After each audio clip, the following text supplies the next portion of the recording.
গত সপ্তাহে সুপ্রিম কোর্টের নির্দেশের পর আশা ছিল স্বচ্ছতার, কিন্তু আবারও নতুন ষড়যন্ত্রের অভিযোগ উঠছে কমিশনের বিরুদ্ধে।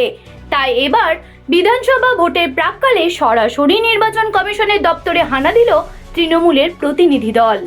এদিন কমিশন অফিসের সামনে সাংসদ মহুয়া মৈত্র থেকে শুরু করে দোলা সেন, বাপি হালদার এবং মন্ত্রী বীরবাহা হাঁসদারা সরব হলেন ভোটার লিস্টের যৌক্তিক অসঙ্গতি আর সফটওয়্যারের রহস্যময় পরিবর্তন নিয়ে। মহুয়া মৈত্র সরাসরি প্রশ্ন তুললেন, আইন মেনে কাজ হচ্ছে তো, নাকি হোয়াটসঅ্যাপে মেসেজ পাঠিয়ে অফিসারদের ওপর চাপ তৈরি করা হচ্ছে?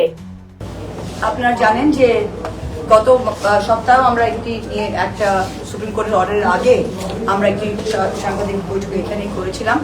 ইতিমধ্যে সুপ্রিম কোর্টের অর্ডার আসে।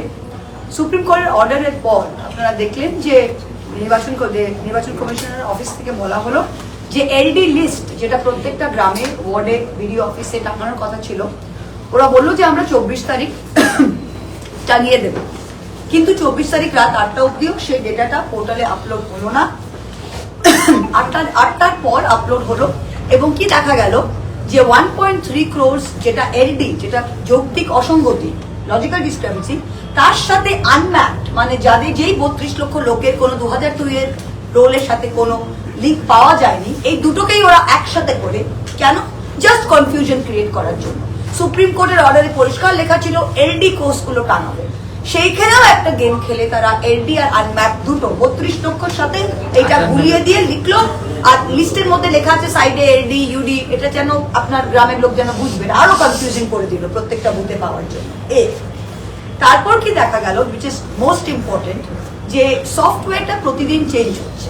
এখন ওরা কি করেছে, পরিষ্কার হিয়ারিং এর দিন in court justice Bagchi remark করলেন, ওরাল অবজারভেশনে আছে যে এটা হচ্ছেটা কি, হোয়াটসঅ্যাপে আপনারা একটা দেশ চালাচ্ছেন, হোয়াটসঅ্যাপে তো হতে পারে না। Where are your written instructions? আপনারা যদি গিয়ে ভিডিওটা দেখেন, where are your written instructions, you have to give it in written instruction. হোয়াটসঅ্যাপে হয় না।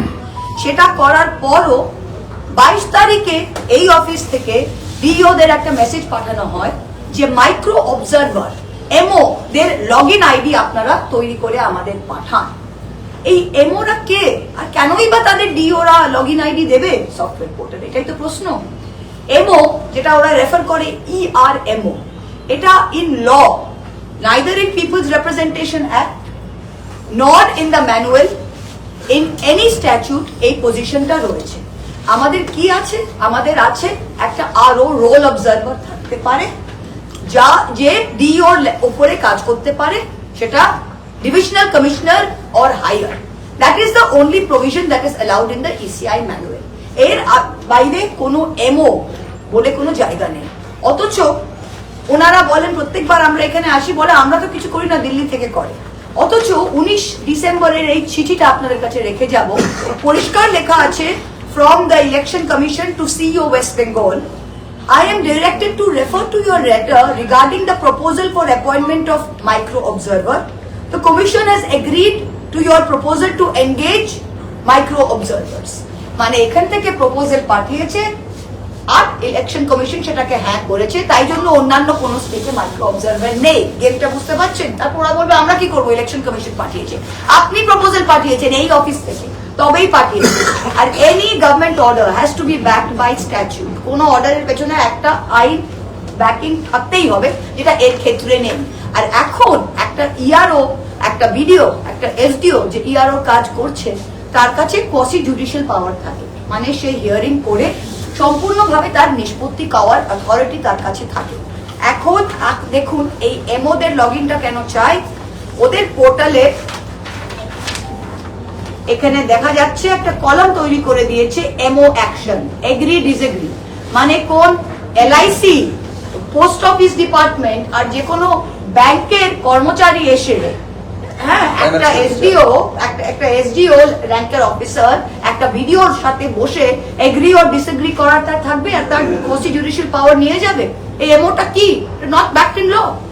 তো আমরা বলেছি কোন লগ ইন আইডি কোথাও দেওয়া হবে, কেউ দেয়নি। আর ওরা হোয়াটসঅ্যাপে আবার ধমকাচ্ছে, খালি বলছে সব ডিওদের যে আপনারা তো 13 সিসির আন্ডারে, you are deputed to me, যদি কাজ না করো তোমাদের এই করবো, তোমাদের শোকজ করবো, সব ডিএম কে ধমকাবার চেষ্টা করছে।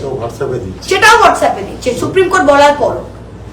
তো এইটা পরিষ্কার আমরা বলে দিচ্ছি। আরেকটা যেটা কেস, যেটা যৌক্তিক অসঙ্গতির কেস, এলডি কেস, যেটা আপনার আমার সবার ডাক আসছে বা ইরো এসছে, কি হচ্ছে, এরা অলরেডি ম্যাপড, এদের আধার ছাড়া আর কিচ্ছু দরকার নেই। দ্যাট ইজ 2002 এর রোল এক্সট্রাক্ট আর আধার। সফটওয়্যারে প্রথম দিন 4 দিন শুধু আধার দিয়ে এলডি কেস পাঠালে অ্যাকসেপ্ট করছিল সফটওয়্যার, আমরা পাঠিয়েছি। এখন হঠাৎ যে কেসগুলো পাঠিয়েছি সেগুলো ভেরিফিকেশনের পর যখন ইআরও লেভেলে আসছে, রিজেক্ট করা ছাড়া আর কোনো অপশন নেই। মানে প্রথম 4 দিনের যেগুলো এলডি কেস ছিল, যেগুলো Aadhaar only, which is perfectly acceptable, সেগুলো আজকে বন্ধ হয়েছে। তো আমরা এগুলো বললাম যে এগুলো যৌক্তিক অসঙ্গতি, মানে যুক্তির তো কোথাও কিছু নেই, আর এটা ফুললি ইলিগাল। কোথাও এমন লগ ইন দেওয়া কোনো ডিস্ট্রিক্টে আর non statutory post holder cannot be asked to conduct a disposal of a statutory function. Very simple. MO is not backed in statute, MO is not backed in law, MO cannot be allowed this. আমরা পরিষ্কার করব। বোঝাই যাচ্ছে লড়াইটা এখন আর শুধু রাজনীতিতে আটকে নেই, লড়াইটা বাংলার মানুষের গণতান্ত্রিক অধিকারকে বাঁচিয়ে রাখার। সবশেষে নির্বাচন কমিশনের এই ভূমিকা নিয়ে তৃণমূলের কড়া অবস্থান কি ভোটের সমীকরণ বদলে দেবে, নাকি কমিশনের জবাবে মিলবে কোনো নতুন সমাধান? দিশা দাস ও জ্যোতি সরকারের report, headlines Kolkata. Ma, there's this new Bengali matrimonial website, BABandhan.in. It's safe, verified, and just for us. Really? देर न करें, आज ही रजिस्टर करें।